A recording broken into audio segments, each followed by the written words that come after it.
नमस्कार, टीव्ही9 मराठीमध्ये आपलं स्वागत. मी प्रज्ञा. पाहणार आहोत 36 जिल्ह्यातल्या महत्त्वाच्या 50 बातम्या. बुलढाणा ते मोताळा रोडवरील उद्धव ठाकरेंच्या स्वागताचे फलक अज्ञातानं फाडले. सर्व फलकावरील फक्त जिल्हाप्रमुख जालिंदर बुधवत यांचेच फोटो फाडल्याचं समोर. पुण्यानंतर बारामतीमध्ये झळकले रोहित पवार आणि युगेंद्र पवारांचे फलक.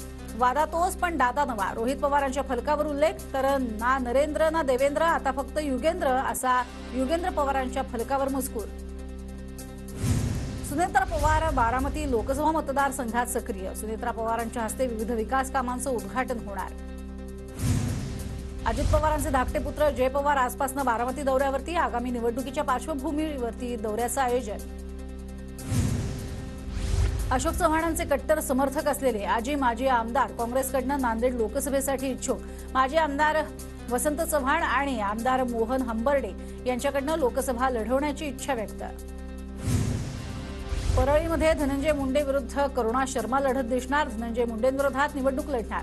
लोकसभा आणि विधानसभा स्वराज्य सेना उमेदवार देणार. करुणा शर्मांचं मुंडेंना आव्हान.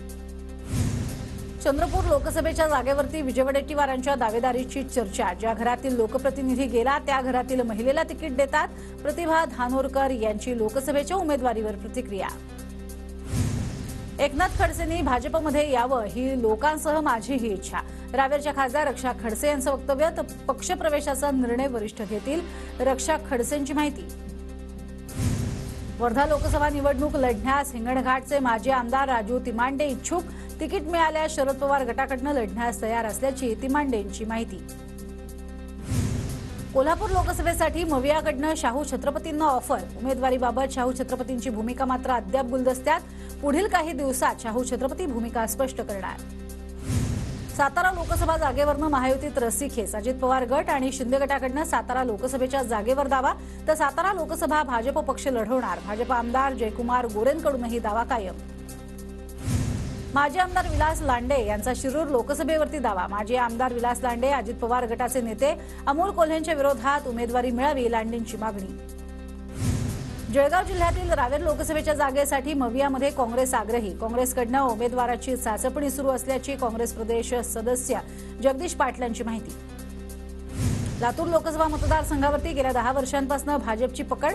काँग्रेसचे उमेदवार सलग 2 निवडणुकीमध्ये पराभूत झाल्यानं काँग्रेसकडनं अद्यापही कोणाच्या नावाची चर्चा नाही. नागपुरातील रामटेकसाठी महाविकास आघाडीमध्ये रस्सीखेच. रामटेकवरती आमचा दावा जास्त म्हणत पवार गटाच्या आमदार प्रकाश गजभियेंकडनं प्रचार सुरू. अजित पवार गटाचे नेते उत्तम जानकर भाजपकडनं सोलापूर लोकसभा लढण्याच्या तयारीत. उत्तम जानकरांनी भाजप नेत्यांची भेट घेतल्यानंतर चर्चांना उधाण. लोकसभा निवडणुकीच्या पार्श्वभूमीवर परभणीमध्ये पूर्वतयारी आढावा बैठक. सर्व यंत्रणांनी योग्य नियोजन करण्याचे जिल्हाधिकाऱ्यांचे निर्देश. नागपुरात उद्धव ठाकरे गटाला धक्का. ठाकरे गटाच्या विदर्भ संपर्क प्रमुख आणि संजय राऊतांच्या निकटवर्तीय शिल्पा बोडखे यांचा राजीनामा. लोकसभेच्या पार्श्वभूमीवर चंद्रपूर जिल्हा काँग्रेसच्या कार्यालयाचं उद्घाटन. काँग्रेसच्या ज्येष्ठ नेत्या माजी नगरसेविका त्रिवेणीताई लहामगे यांच्या उपस्थितीत उद्घाटन सोहळा पार. नंदुरबार जिल्ह्यामध्ये शिवसेनेचा आदिवासी मेळावा. मेळाव्यात धनुष्यबाण देऊन श्रीकांत शिंदेंचा सत्कार. मंत्री उदय सामंत, दादा भुसे यांचीही उपस्थिती. छगन भुजबळांचे पुत्र माजी आमदार पंकज भुजबळांच्या दौऱ्याला मालेगावात विरोध. दौरा अडवून मराठा संघटनांकडनं भुजबळांच्या विरोधात घोषणाबाजी. पंकज भुजबळांवरती मालेगाव तालुका दौऱ्यातनं माघारी फिरण्याची वेळ. 24 फेब्रुवारीपासून सलग रास्ता रोको आंदोलनं होणार, तर 3 मार्चला राज्यभर मोठा रास्ता रोको. त्यामुळे लग्न सोहळे संध्याकाळी करा, जरांगेंचं नागरिकांना आवाहन. 3 मार्चचे विवाह सोहळे दुपारी न करता संध्याकाळी करण्याचं मनोज जरांगेंचं आवाहन. मात्र बीडमध्ये मोराळे कुटुंबियांच्या मुलीचं लग्न 3 तारखेलाच असल्यानं कुटुंब हतबल. कुटुंबाकडनं थेट जरांगेंना लग्नाचं निमंत्रण. पुण्याच्या भोर तालुक्यामध्ये सकल मराठा समाजाच्या पदाधिकाऱ्यांनी घेतली मनोज जरांगेंची भेट. गावात कुणबी दाखले मिळण्यासाठी अडचणी येत असल्याचं पत्र जरांगेंना दिलं. परभणीमध्ये 26 फेब्रुवारीला ओबीसी महामेळाव्याचं आयोजन. मेळाव्याला प्रकाश आंबेडकर, मंत्री छगन भुजबळ उपस्थित राहणार. 1 लाख ओबीसी बांधव मेळाव्याला उपस्थित राहण्याचा अंदाज. पंकजा मुंडेंचं बीडच्या पाटोदा तालुक्यातल्या महासांगवी इथे जंगी स्वागत. पंकजा मुंडेंची संत मीराबाई आईसाहेब पुण्यतिथी सोहळ्याला उपस्थिती. सातारा जिल्हा एकात्मिक पर्यटन विकास आराखड्यासाठी 381 कोटींची मान्यता. महाबळेश्वर प्रतापगड किल्ल्याचं पर्यटनाच्या दृष्टीनं जतन करणार. मुनावळेमध्ये महिनाभरात वॉटर स्पोर्ट्स सुरू करणार. शिंदेंची घोषणा. नंदुरबारमधील धाडगावामध्ये शिवसेनेचा आदिवासी मेळावा. मेळाव्यानंतर श्रीकांत शिंदेंनी आदिवासी मुलांना घडवली हेलिकॉप्टरची सफर.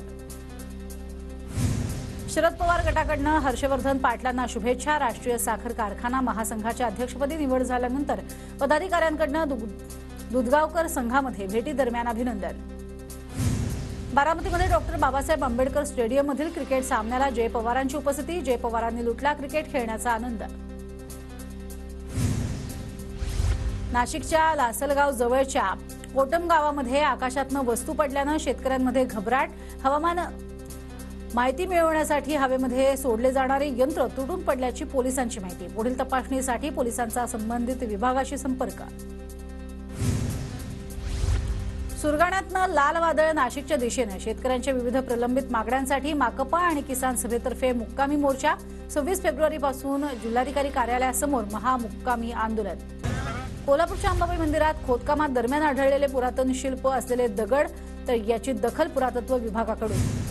रत्नागिरीतील ऐतिहासिक रायगड किल्ल्याचा बुरुज ढासळला. जिल्हा प्रशासनाकडनं जयगड किल्ल्याची पाहणी पंचांच्या माध्यमातून केलेला अहवाल तहसीलदारांकडे पाठवला. जळगाव जिल्ह्याच्या गिरणा धरणातील जलसाठा 33%वर. मार्च महिन्यात जलसाठा 25%वर येण्याची शक्यता. यवतमाळच्या वडगावमध्ये टाकीतनं पाण्याची मोठी नासाडी. जीवन प्राधिकरणाचं दुर्लक्ष. नागरिकांकडून संताप व्यक्त. पुण्यातील श्री क्षेत्र ओझरच्या विघ्नहर मंदिरामध्ये नृत्यांगना गौतमी पाटीलकडनं पूजा आणि अभिषेक. विघ्नहर गणपती देवस्थानच्या अध्यक्षांकडनं गौतमीचा सत्कार.